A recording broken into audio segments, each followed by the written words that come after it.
One prerequisite to handling sharps well at surgery is correctly donning your gowns and ensuring that you're wearing well-fitting gloves. Release any wrinkles in the gloves, especially around your fingers. These can blunt the sensitivity at surgery and also invite needles to get caught within them.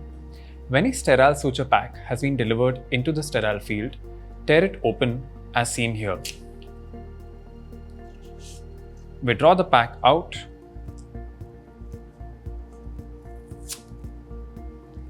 and open it further. Do not remove the needle from the pack directly with your fingers. Instead, use a needle driver. After a needle and a suture has been delivered into the sterile field, never pick up the needle with your hands. It is important to never handle sharps directly like this. Instead, use a needle driver to pick it up. Do not use your hands to reorient the needle within the instruments.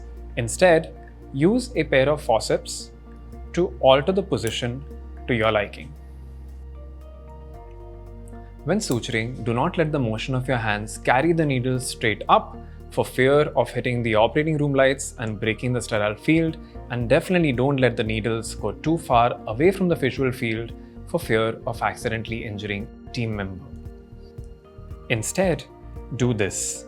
Once you've held the needle in the needle driver, use the middle finger of your right hand to pull upon the suture. If any extra slack needs to be taken care of, use the closed forceps in your left hand to further tighten the suture. At this point, you can hand over the thread to your assistant to follow before you continue suturing. When you are finished suturing, never lay the needle down when it is engaged within the needle driver. This poses a grave risk of injuring someone. Instead, cut off the suture from the needle and dispose the needle either in a sharps container or in a kidney tray.